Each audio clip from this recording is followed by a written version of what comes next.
Dan seperti yang udah Karisma announce juga di awal, kalau kita di jam 10 bakal talk show, ada kolaborasi Satpol PP Kota Tasikmalaya dan juga Cukai KPPBC Tasikmalaya dan juga Hipatas Kota Tasikmalaya dalam upaya menggempur rokok ilegal. Nah, sahabat Style, seperti yang udah Karisma posting juga di Instagram kita di @style9.6fm mengenai talk show di hari ini. Sahabat Style juga bisa berkesempatan untuk tanya jawab di sana. Nanti bakal sampaikan pertanyaannya. Kebetulan hari ini juga kita udah kedatangan salah satu narasumber kita, yaitu Bapak Santosa. Ya, gimana Pak kabarnya? Alhamdulillah sehat.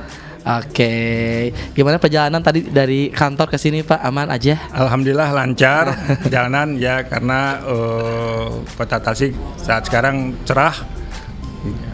Ya. Baik, oke seperti itu ya. Alhamdulillah cuacanya cukup cerah, tapi susah diprediksi ya Pak. Kadang nanti sorenya bisa hujan, malamnya bisa hujan, siangnya sekarang udah mulai memasuki musim hujan sepertinya. Bener banget.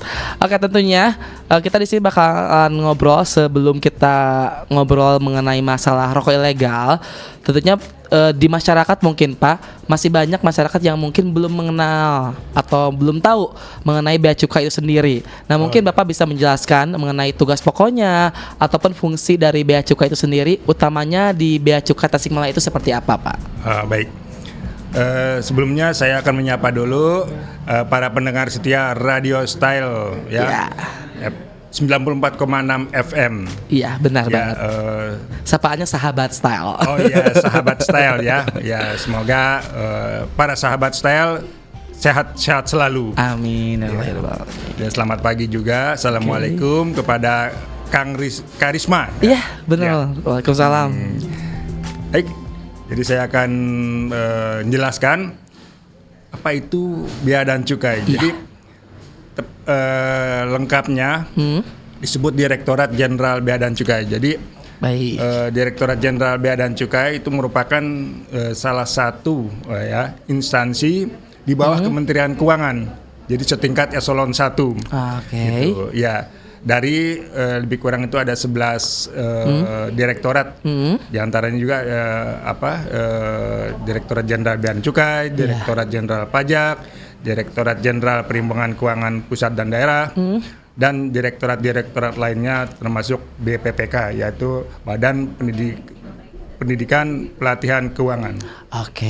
Ya, jadi kembali lagi ke bea dan cukai.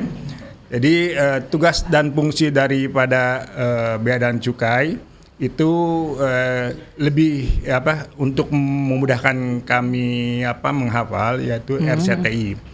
Jadi, RCTI ya. Iya, RCTI itu R-nya itu revenue collector. Baik. Kemudian C-nya itu community protector. Kemudian kalau T-nya itu trade facilitator dan I-nya itu industrial assistant. Baik. Jadi saya jelaskan di sini satu-satu apa yang dimaksud dengan revenue collector. Jadi revenue collector itu berarti penghimpun keuangan buat negara, gitu.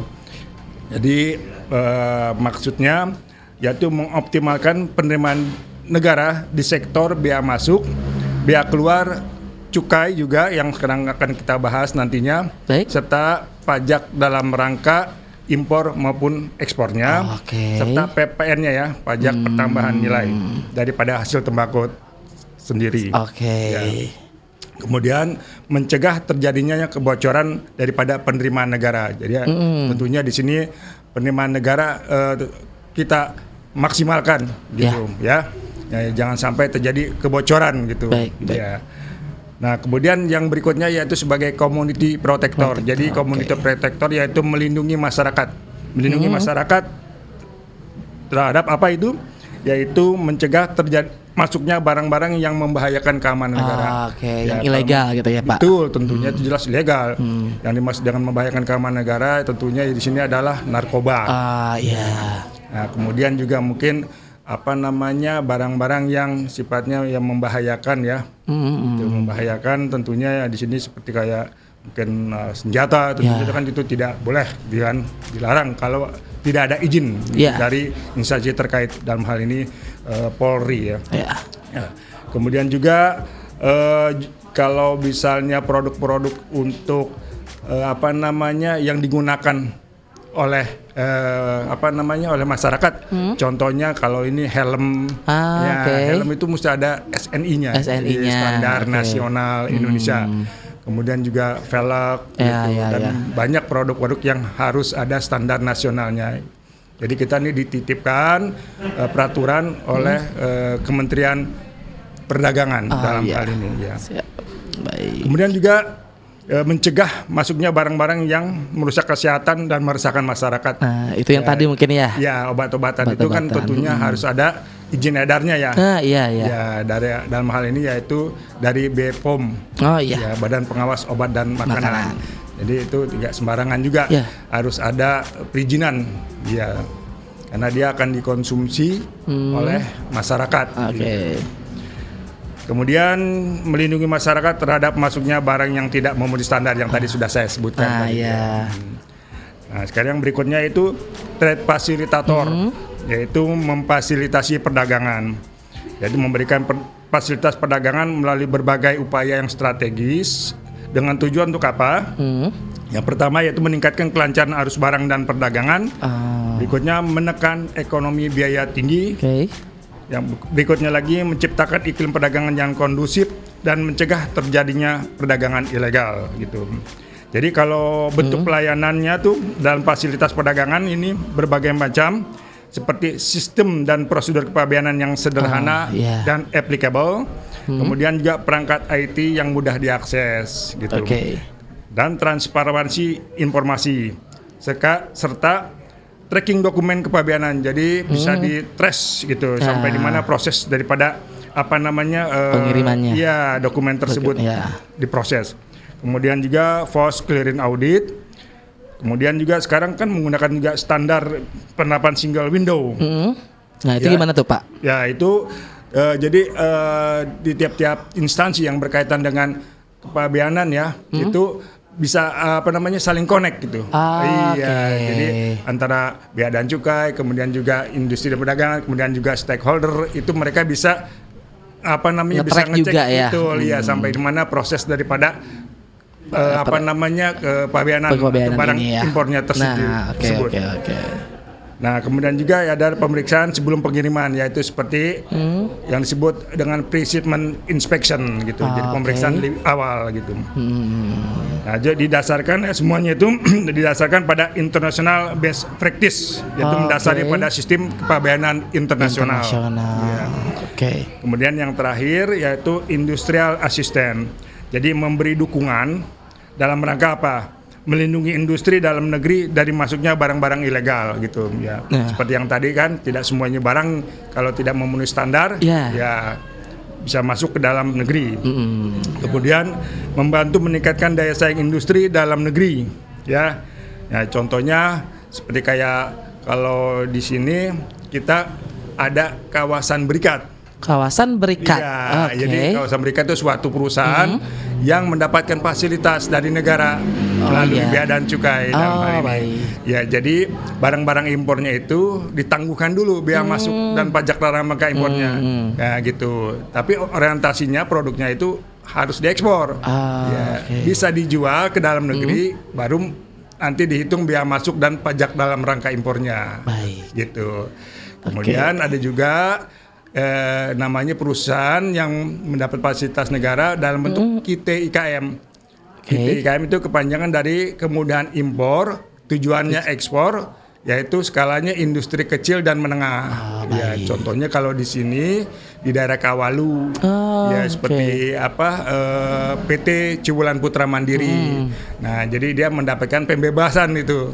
Ya, kemudian produk-produknya nanti di ekspor gitu ya, bisa juga dijual lokal, yaitu tadi dibayar bea masuk dan pajak dalam rangka impornya gitu ya. Kemudian berikutnya tadi mendukung peningkatan daya saing produk ekspornya tersebut kan, karena mendapatkan dari fasilitas dari negara berupa penundaan itu atau pembebasan. Baik. Nah, mungkin Pak itu mengenai bea cukai itu sendiri, tentunya banyak sekali hal-hal yang mungkin masyarakat awam khususnya di Kota Tasikmalaya belum mengetahui apa sih bea cukai, apa sih tugas dan fungsi sebenarnya itu seperti apa? Karena mungkin hanya tahu aja kantornya di Sutsen gitu. Iya betul. Jadi memang di kesempatan ini kita sekalian memperkenalkan tugas dan fungsi daripada bea dan cukai gitu agar masyarakat paham gitu kan. Oke. Mengenai bea cukai itu sendiri ya Pak. Biar tidak salah kaprah gitu ya tentunya karena banyak banget mungkin orang yang nggak paham itu menjadi salah menafsirkan bea cukai itu sendiri gitu. Kalau dulu mungkin terkenal dengan kalau di daerah Jawa itu polisi mbako.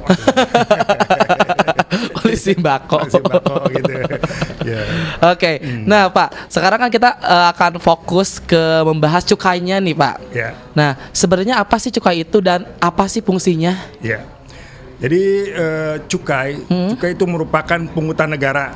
Jadi berdasarkan Undang-Undang Nomor 39 Tahun 2007 dan diperbaharui itu bukan maksud baru diperbaharui lagi sekarang dengan Undang-Undang Nomor 7 Tahun 2021 yang disebut dengan harmonisasi peraturan perpajakan.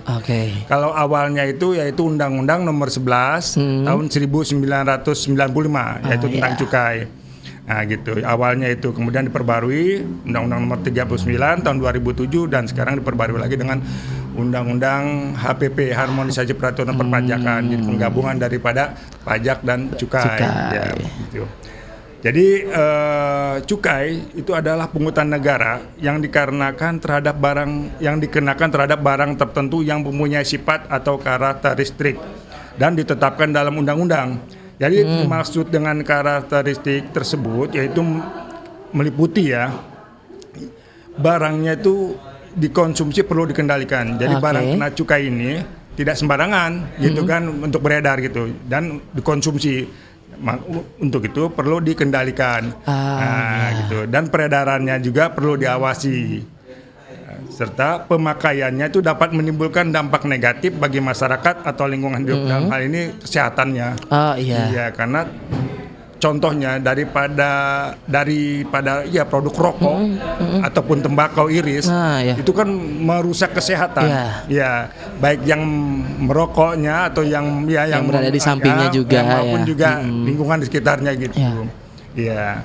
Termasuk di sini mungkin minuman mengandung etil alkohol minuman keras juga kan otomatis itu berdampak negatif. Cuman di Priangan Timur memang untuk pemerintah daerahnya tidak memberikan izin edar Nah untuk itu demi keadilan dan keseimbangan maka pemakaiannya itu perlu pembebanan yaitu berupa pungutan negara. Karena nanti dari pungutan negara ini dalam bentuk cukai itu akan kembali lagi kepada masyarakat. Gitu kembali lagi ke masyarakat dalam bentuk apa itu?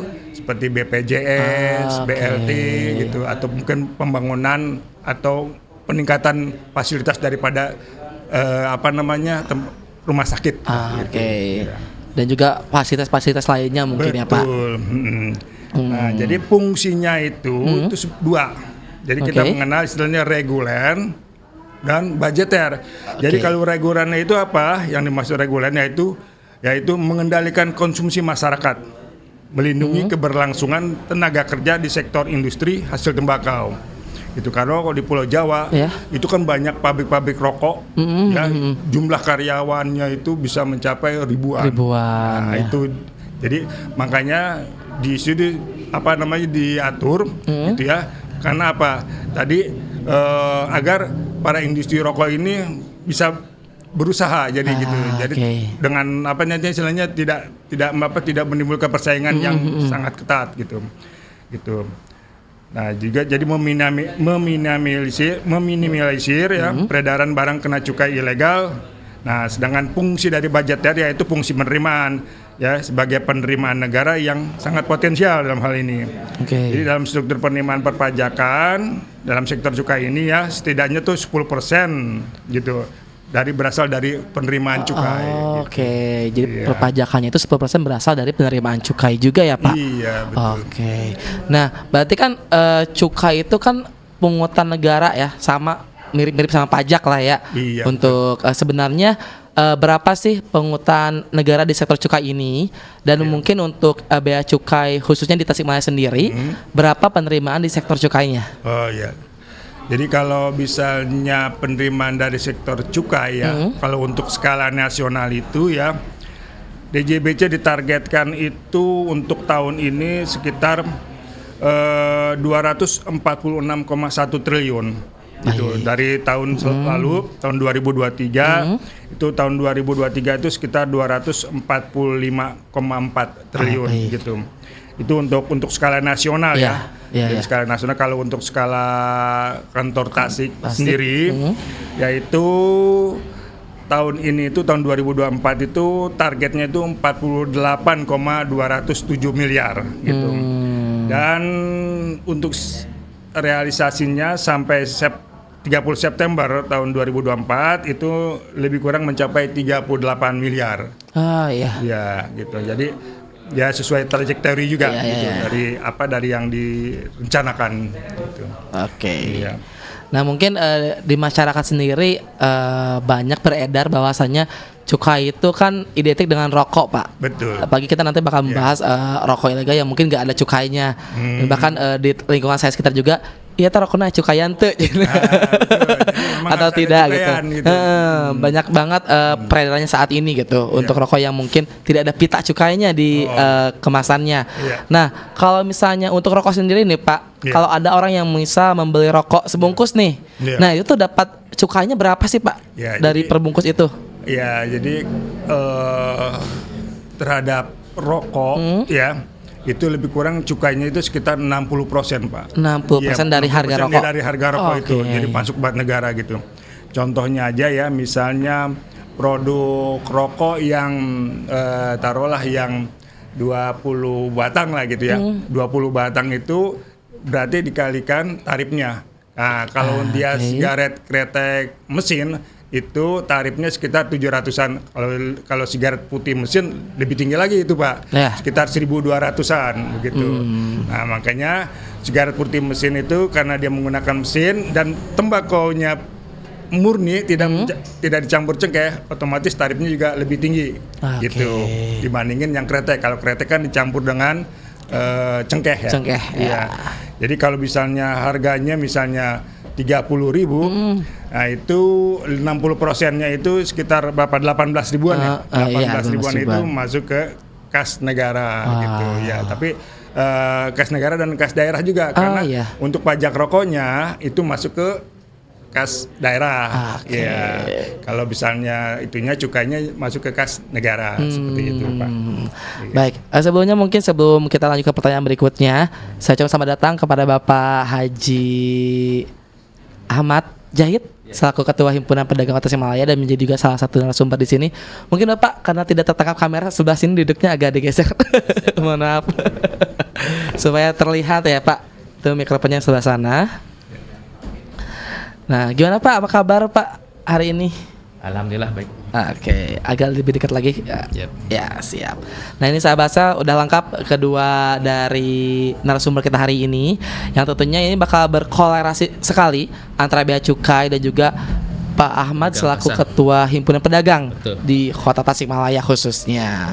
Nanti kita juga sempat membahas mengenai rokok ilegal, bahkan belum sampai ke sana, kita hanya baru membahas sampai cukainya aja ya Pak. Di tengah-tengah masyarakat itu sendiri, untuk satu pembelian rokok cukai itu sendiri berapa banyak sih yang dibayarkan untuk cukainya itu sendiri. Nah, berarti Pak, kembali lagi ke topik ini sendiri. Berarti kan kalau orang bayar cukai itu kan tertera ya pada pita cukainya. Betul. Nah, tapi belakang ini banyak banget di masyarakat ataupun di tempat-tempat sampah di lingkungan sekitar ada rokok yang pernah saya lihat itu tanpa ada pita cukainya. Dan bahkan pernah lihat di salah satu video di sosial media, rokok-rokok yang tanpa pita cukainya itu dimusnahkan. Nah, itu bagaimana Pak? Ya, jadi rokok-rokok ilegal ya, dalam hal ini ya, rokok yang istilahnya tidak dilekati pita cukai resmi, itu hasil tegahan, tentunya kami tegah ya, hasil tegahannya itu dimusnahkan Pak. Jadi kalau barang kena cukai ini, jalan keluar atau misalnya penyelesaiannya itu dimusnahkan gitu. Baik itu hasil tembakau, ya rokok maupun tembakau iris ataupun juga minuman mengandung etil alkohol, itu tentunya dimusnahkan gitu. Jadi berdasarkan keputusan dari Menteri Keuangan melalui Direktorat Jenderal KPKNL. Iya. Dalam hal ini kami melakukan pemusnahan gitu. Oke. Ya, kami melakukan pemusnahan bersama dengan Satuan Polisi Pamong Praja, ya, dan kemudian juga dengan mengundang aparat dari aparat penegak hukum dari instansi lainnya. Tentunya kami melakukan pemusnahan. Jadi untuk tahun lalu itu kami melakukan pemusnahan di Kabupaten Garut. Oke. Ya, di Pendopo Bupati. Untuk tahun ini rencananya kami akan melakukan pemusnahan di Kabupaten Tasikmalaya, di Singaparna rencananya, Pak. Iya, seperti itu. Baik. Nah, untuk Pak Ahmad sendiri, Pak, di mata pedagang khususnya mungkin kan kita pedagang halal ya, Pak, ilegal segala-galanya gitu. Nah, dengan adanya rokok ilegal itu sendiri, di pandangan Bapak bagaimana, Pak? Baik, bismillahirrahmanirrahim. Bahwa di pasar Cikurubuk yang dari sekitar 2.700 pedagang di pasar Cikurubuk yang luasnya 4,4 hektar ini Cikurubuk ini. Ini mayoritas memang pedagang kelontongan. Artinya di pasar Cikurubuk memang banyak yang jualan rokok. Namun kalau saya menangkap dan saya juga perhatikan pada pedagang di pasar Cikurubuk, alhamdulillah para pedagang Cikurubuk sudah paham betul mana rokok yang legal dan mana yang ilegal gitu. Bahkan mereka lebih paham mungkin dari kita sendiri gitu. Karena tentunya bahwa rokok yang legal itu kan yang ada pitanya jelas. Itu yang tidak pidana. Mereka sudah paham. Sehingga artinya para pedagang tidak mau mengambil risiko. Ini menjual menjual rokok yang ilegal gitu. Insya Allah semua pedagang di Cikurubuk saya yakin itu tidak ada yang memasarkan rokok ilegal. Hanya saja mungkin ya ini ada seseorang mungkin seseorang yang menjual di pasar Cikurubuk, tapi bukan kepada pedagang. Mereka kelihatannya waktu juga saya pernah ikut dengan Satpol PP Merajiah yang memang ada tertangkap basah itu sedang menjual di pasar Cikurubuk, tapi mereka tidak menjualnya ke pedagang langsung gitu. Karena memang pasti pedagang akan menolaknya gitu. Hanya mungkin mereka dagang di pasar Cikurubuk yang langsung ke konsumen secara sembunyi-sembunyi gitu. Saya pernah ikut dengan Satpol PP Merajiah di pasar Cikurubuk. Jadi alhamdulillah kalau secara keseluruhan di para pedagang Cikurubuk tidak mau mengambil risiko untuk menjual rokok ilegal ini gitu, Pak. Karena resikonya cukup gede juga ya, Pak. Jadi ibaratnya bakal ketempuhan juga pedagangnya kalau misalnya berani untuk menjual rokok ilegal itu sendiri ya. Ya, tidak mau ngambil risiko. Para pedagang tahu sendiri ini risikonya besar. Walaupun mungkin segi keuntungan mungkin gitu ya agak lebih besar dibanding dengan yang legal mungkin gitu. Karena kan lebih murah gitu juga. Tapi tidak mengambil risiko, dan lagi mungkin para pedagang inginnya kan tidak hanya mendapat keuntungan tapi keberkahan gitu mungkin. Yang utama betul. Itu yang paling utama ya. Iya, berkah gitu kan. Jangan menjual ilegal, untung besar tapi tidak berkah gitu. Maka Hipatas di sini posisi kita itu menghimbau, selalu menghimbau kita mengingatkan kepada pedagang supaya mengedukasi juga gitu untuk supaya ini pedagang tidak mau jangan sampai mencoba-coba untuk menjual rokok ilegal gitu, Pak. Baik. Nah mungkin kalau misalnya rokok ilegal sendiri kan pasti beda dengan rokok yang legal. Betul. Dan itu ada ciri-cirinya sendiri. Mungkin bisa dijelaskan juga supaya masyarakat lebih tahu dan lebih bisa memilah gitu mana yang legal dan mana yang ilegal. Untuk ciri-ciri rokok ilegalnya seperti apa sih, Pak? Ya. Jadi ciri-ciri daripada rokok ilegal ya itu ada 4. Ya, yang kita ketahui yang pada umumnya itu disebut dengan rokok polos ya. Jadi rokok polos itu rokok yang tidak dilekati pita cukai. Itu yang kami kami evaluasi dari tegangan-tegangan bersama dengan Satpol PP itu umumnya itu rokok polos ya.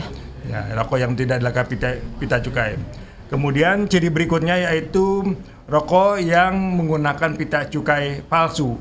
Nah, rokok pita cukai palsu ini berarti apa? Dia dilekati oleh pita, tapi bukan pita yang dikeluarkan oleh negara. Jadi dibuat mirip-mirip gitu. Sehingga menyerupai gitu. Jadi kalau misalnya para pedagang atau pembeli tidak teliti dalam hal ini, nah itu tentunya akan istilahnya tertipu lah kalau ya, mungkin ya seperti itu gitu terhadap rokok yang dilekati pita cukai padahal itu bukan asli dari cukainya, itu bukan asli tapi palsu. Nah kemudian berikutnya lagi adalah pita yang dilekati dengan pita cukai bekas. Jadi rokok yang dilekati dengan pita cukai bekas.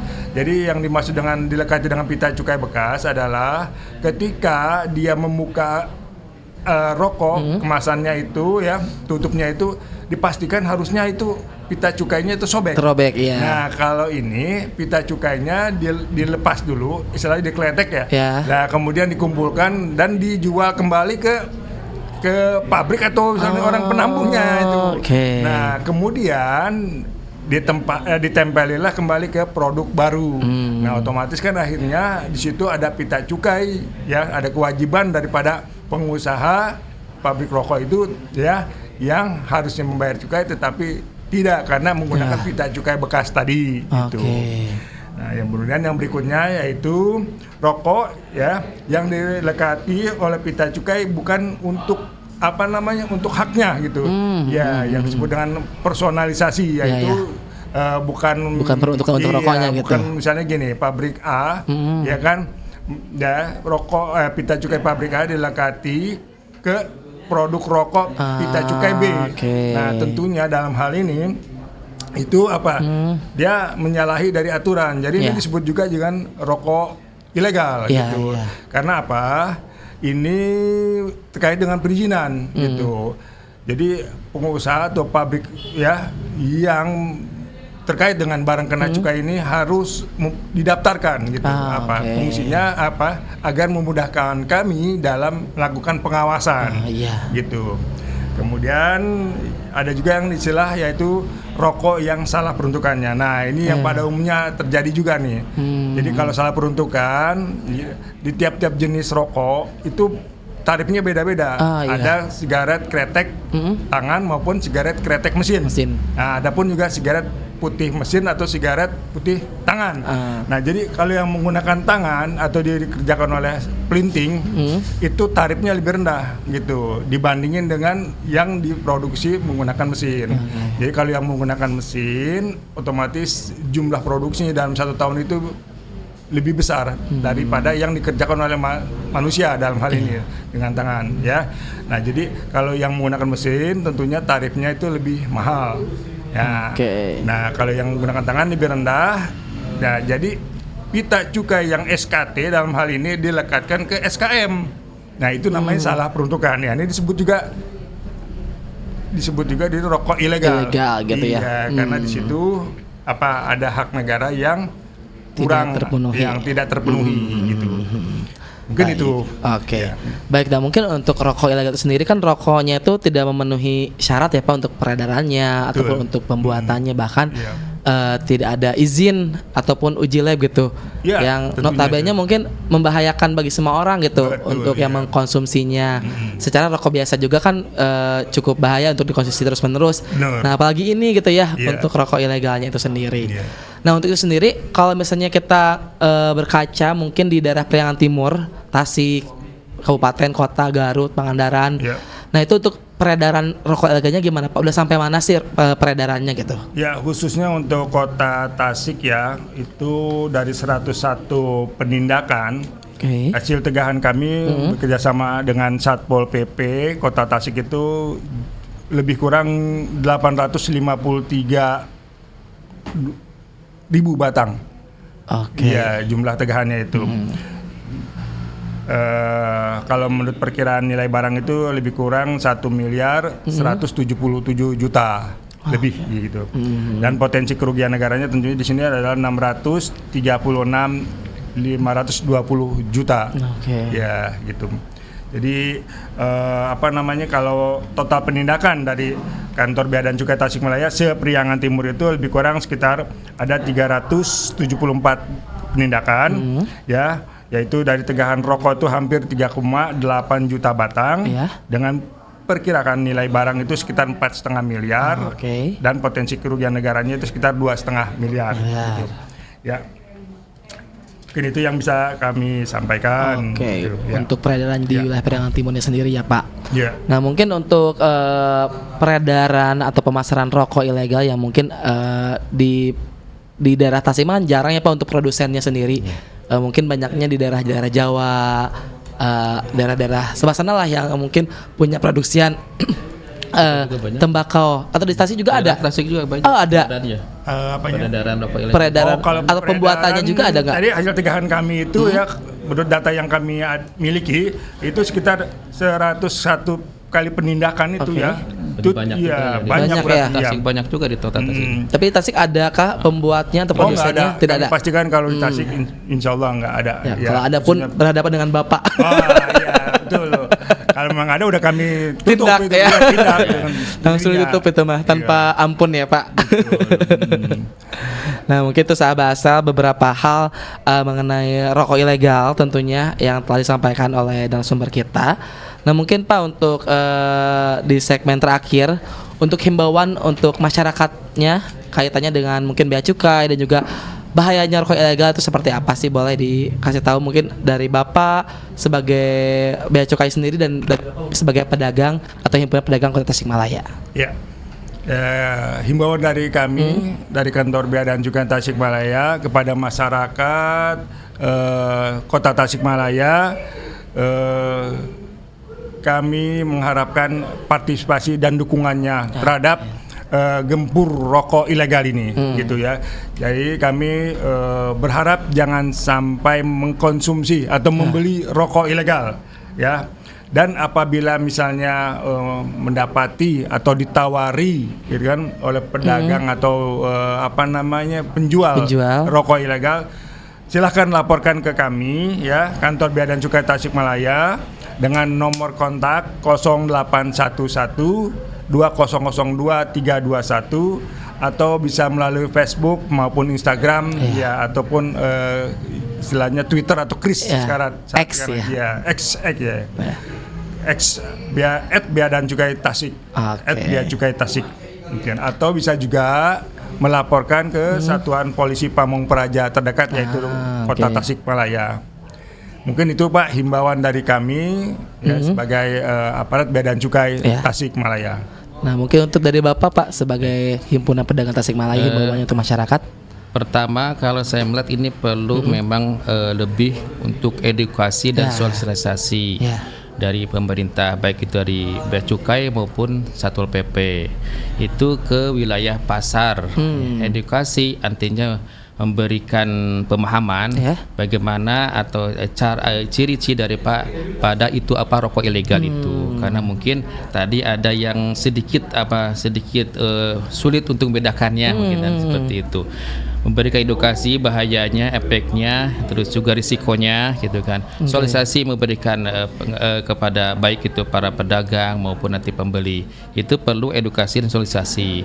Kedua mungkin kalau kita dari Hipatas menghimbau kepada para pedagang, baik pada pasar Cikurup atau yang kepada yang lainnya, termasuk warga pasar yang pembeli ataupun pengunjung di pasar, jangan sampai ada yang menawarkan tadi rokok ilegal itu, jangan sampai mencoba membeli supaya mereka kapok gitu. Dan saya melihat itu yang mengedarkan kadang itu aja orangnya itu gitu. Jadi jangan sampai itu yang pengedar itu di pasar itu jadi kapok. Kalau kapok tidak ada yang membeli, mungkin dia tidak akan mengedarkan lagi menjual di pasar gitu kan. Seperti itu. Dan saya mohon yang itu yang mengedarkan, tolonglah jangan sampai mencemarkan nih di pasar. Tolong jangan sampai masuk ke pasar lah. Dan kita para pedagang pasti menolak rokok ilegal itu. Itu yang jelas kita para pedagang ingin yang benar-benar legal. Dan kita ingin yang berkah jualannya. Itu Pak gitu ya. Mudah-mudahan ini ke depan program gempur rokok ilegal ini benar-benar berhasil gitu kan. Amin. Amin. Kita dukung bersama-sama, tentunya masyarakat juga ikut andil untuk mendukung hal ini ya Pak. Jadi kayak misalnya kalau ada yang mungkin terlihat oleh masyarakat bisa langsung lapor juga. Betul, ya. Oke, ada lagi Bapak? Cukup aja. Cukup, oke. Nah itu sahabat Astel, mungkin untuk himbauan terakhir dari Bea Cukai dan juga Bapak Mas selaku Ketua Himpunan Pedagang Kota Tasikmalaya mengenai rokok ilegal. Jadi buat sahabat Astel, jangan sekali-kali untuk bisa membeli pun tidak boleh, apalagi mengkonsumsinya. Karena yang legal saja berbahaya gitu ya, apalagi yang ilegal. Nah apalagi untuk yang mengkonsumsinya, walaupun jangan tergiur dengan harga yang mungkin lebih murah dari harga yang legal ataupun lebih banyak batangnya dengan harga segitu. Jangan tergiur oleh hal-hal seperti itu sahabat Astel. Nah itu saja mungkin dari kita bertiga di hari ini sahabat Astel. Kita akan pamit undur diri. Mungkin terima kasih Bapak atas kunjungannya ke Astel Radio dari Bea Cukai dan juga dari Bapak Himpunan Pedagang Tasikmalaya. Sehat-sehat, semoga programnya sukses dan kedepannya kita bisa berkolaborasi, tentunya tidak hanya Satpol PP dan Bea Cukai dan juga pedagang saja, tapi masyarakat juga ikut andil untuk berkolaborasi memberantas rokok ilegal yang beredar di kota dan kabupaten Tasikmalaya. Oke, terima kasih sekali lagi Bapak. Ya. Nah, itu sahabat Astel. Oke, kita pamit undur diri sahabat Astel, jangan kemana-mana karena masih banyak program menarik lainnya di sini. Stay tune terus bareng kita, bareng Karisma tentunya sampai jam 12 siang di program Style Nesia.